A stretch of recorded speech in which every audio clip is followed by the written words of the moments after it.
आपका पसंदीदा YouTube channel India news viral Bihar Jharkhand आपके लिए लेकर आया है आपके क्षेत्र से जुड़ी दिन भर की टॉप 25 खबरें, टॉप 25 @ 8 PM। खबरों की शुरुआत करने से पहले यदि आपने हमारे चैनल को सब्सक्राइब नहीं किया है तो आज ही सब्सक्राइब करें और बेल आइकन दबाना ना भूले। तो चलिए शुरू करते हैं खबरों का सिलसिला।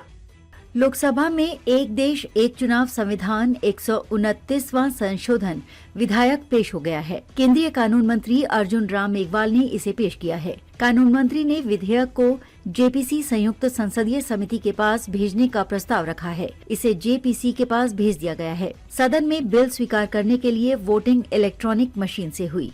बिल के पक्ष में 220 जबकि विपक्ष में 149 वोट पड़े। हालांकि विपक्षी दलों ने इस पर आपत्ति जताई है। विपक्ष की आपत्ति के बाद पर्ची से मतदान हुआ। लोकसभा स्पीकर ओम बिरला ने नतीजों की घोषणा की। उन्होंने बताया कि प्रस्ताव पेश करने के पक्ष में 269 और विपक्ष में 198 वोट पड़े। दिल्ली में N63 सेक्टर 1 बवाना औद्योगिक क्षेत्र में आज यानी मंगलवार सुबह एक फैक्ट्री में भीषण आग लग गई। वहीं फैक्ट्री में आग लगने से वहां अफरा तफरी मच गई। इस दौरान धुएं से लोगों का दम घुटने लगा। आग की सूचना पर दमकल विभाग की टीम मौके पर पहुंची। पुलिस के अनुसार आग पर काबू पा लिया गया है। पुरानी इलेक्ट्रिक कारों और पेट्रोल डीजल से चलने वाली पुरानी छोटी कारों की खरीदारी पर ग्राहकों को अधिक कीमत चुकानी पड़ सकती है। वजह ये कि जीएसटी दरों से जुड़ी फिटमेंट कमेटी ने इन कारों की बिक्री पर जीएसटी दर बढ़ाने की सिफारिश की है, जिस पर 21 दिसंबर से राजस्थान में होने वाली जीएसटी काउंसिल की बैठक में फैसला लिया जा सकता है।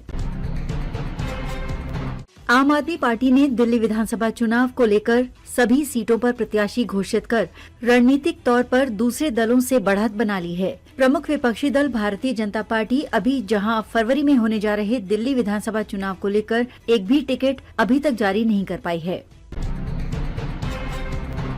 मोबाइल के बढ़ते इस्तेमाल और सोशल मीडिया के इस दौर में लोगों को जागरूक करने के लिए विश्वास न्यूज ने सच के साथ ही सीनियर्स अभियान चलाया हुआ है। जागरण न्यू मीडिया की फैक्ट चेकिंग विंग विश्वास न्यूज इस कार्यक्रम के तहत खास तौर से सीनियर सिटीजन्स को प्रशिक्षण दे रही है। विश्वास टीम 17 दिसंबर को नई दिल्ली में प्रशिक्षण देगी।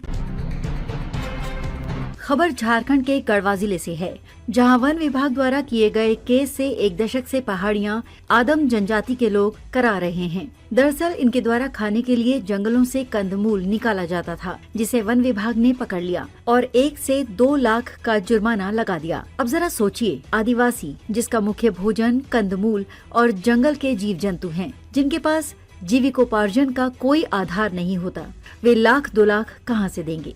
पिछले 1 दशक से ये पहाड़ियां आदिम जनजाति इंसाफ के लिए दर दर की ठोकरें खा रहे हैं। इसका जवाब वन विभाग के पास भी नहीं है। पूछने पर विभाग के अधिकारियों ने अपना पल्ला झाड़ लिया।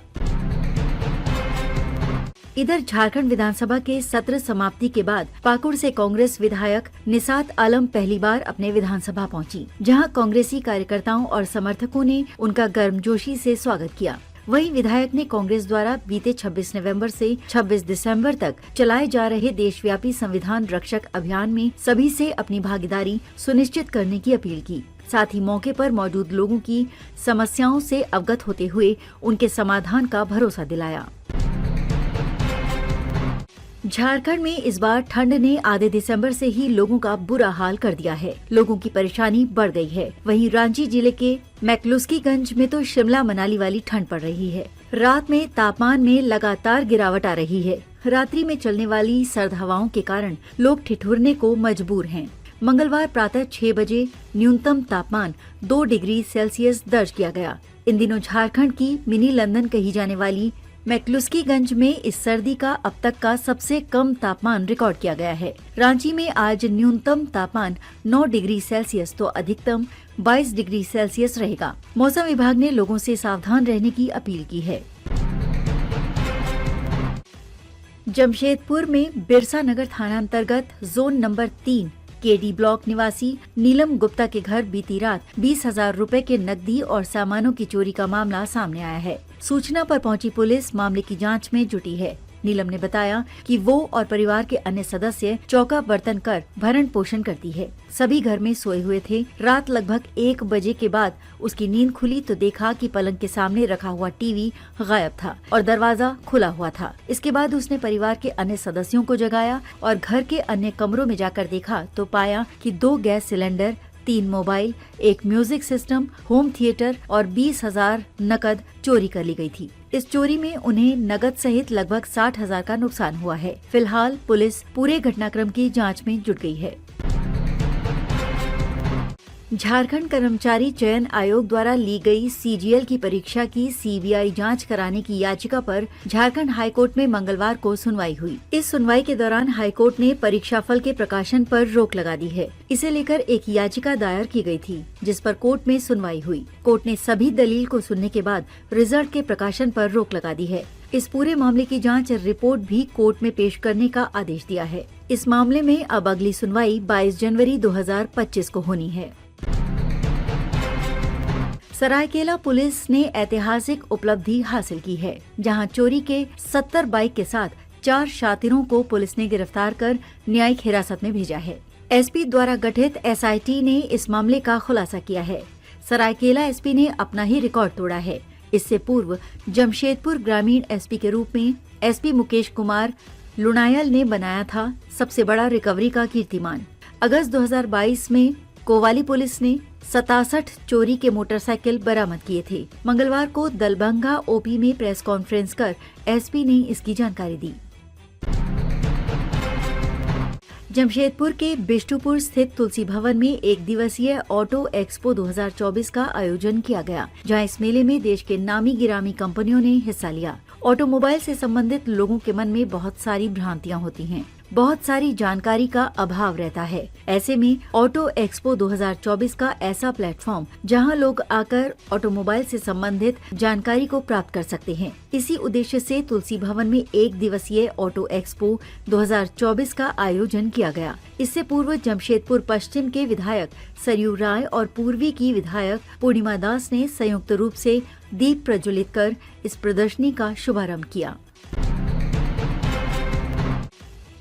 इधर गढ़वा जिले के धुरकी थाना पुलिस ने बीते 12 दिसंबर को हुए छोटू भुइयां उर्फ छोटू भगत हत्याकांड का खुलासा करते हुए 2 लोगों को हत्या में प्रयुक्त हथियार के साथ गिरफ्तार किया है, जबकि एक नाबालिग को निरुद्ध किया गया है। पुलिस ने तीनों आरोपियों को 3 थाना क्षेत्र से गिरफ्तार किया है। पुलिस अधीक्षक दीपक पांडे ने कहा कि मृतक व्यक्ति झाड़ फूंक का काम करता था। मृतक के पड़ोसी के घर एक महिला हमेशा बीमार रहा करती थी। आरोपियों को शक था कि इसी वजह से आक्रोश उक्त हत्याकांड को अंजाम दिया गया। सभी को न्यायिक हिरासत में भेजा जा रहा है। खरसावां पुलिस ने गम्हरिया के चर्चित सोनू सरदार हत्याकांड का खुलासा कर दिया है। पुलिस ने इस मामले में 5 अभियुक्तों को गिरफ्तार कर न्यायिक हिरासत में भेज दिया है। बता दें कि बीते शुक्रवार की देर रात एक कार्यक्रम से लौट के क्रम में अपराधियों ने सोनू सरदार की गोली मारकर हत्या कर दी थी। बताया जा रहा है कि 5 अपराधियों की सोनू सरदार से निजी खुन्नस थी। 5 ने मिलकर एक सुनियोजित साजिश के तहत उसकी हत्या कर दी। मालूम हो कि सोनू सरदार जिला पारा शिक्षक संघ के अध्यक्ष और गम्हरिया प्रखंड के यशपुर पंचायत की मुखिया पार्वती सरदार के पति थे। मंगलवार को एसपी मुकेश कुमार लुनायत ने प्रेस कॉन्फ्रेंस कर इसकी जानकारी दी। पुलिस की गिरफ्त में आए अपराधियों में अनिल सरदार, विश्वजीत नायक, आशीष गोराई, आनंद दास और सूरज माडी शामिल हैं। खबर झारखंड के जामताड़ा से है। जामताड़ा के बेना स्थित रामेश्वर राइस मिल में अवैध रूप से रिपब्लिक ऑफ बांग्लादेश के बोरे में चावल पैक करने की सूचना पर जिला प्रशासन की टीम ने छापेमारी की। जिला आपूर्ति पदाधिकारी राजेश्वर, प्रखंड आपूर्ति पदाधिकारी अबीश्वर मुर्मू और भारी पुलिस बल की टीम ने मिल में कार्रवाई की। छापेमारी के दौरान रिपब्लिक ऑफ बांग्लादेश के पैकेट में चावल बरामद किए गए, जिसके बाद राइस मिल को सील कर दिया गया है। यही नहीं, एक ट्रक को भी जब्त किया गया है। जिला प्रशासन की ये कार्रवाई अवैध चावल के व्यापार पर कड़ी नजर रखने और स्थानीय बाजार में मिलावटी चावल की आपूर्ति को रोकने के लिए की गई है। पुलिस ने मामले की जांच शुरू कर दी है और संबंधित मिल के मालिक के खिलाफ कानूनी कार्रवाई की जा रही है। अजगैबीनाथ धाम सुल्तानगंज से देवधर दर्दमारा बिहार राज्य सीमा तक 4 लेन सड़क का निर्माण होगा। इसको लेकर जिलाधिकारी डॉक्टर नवल किशोर चौधरी ने पथ निर्माण विभाग के अपर मुख्य सचिव को पत्र लिखा है। नवगछिया के हड़िया पट्टी बाजार में एक अजीबोगरीब घटना घटी, जब स्थानीय लोगों और दुकानदारों ने एक प्रेमिका, 3 बच्चों की मां और उसके प्रेमी को पकड़कर घाट ठाकुरबाड़ी परिसर में सिंदूर दान करवा दिया। ये घटना प्रेम प्रसंग से जुड़ी हुई थी और इसने इलाके में सनसनी मचा दी। घटना के अनुसार महिला 3 बच्चों की मां है और अपने पति और बच्चों से अलग हो चुकी है। जिले में 128 विद्यालयों के प्रधानाध्यापक का अपर कार्ड बनाने में लापरवाही एवं शिथिलता बरतने के आरोप में जिला शिक्षा पदाधिकारी राघवेंद्र प्रताप सिंह ने 3 दिन का वेतन कटौती करने का दिशा निर्देश जारी किया है।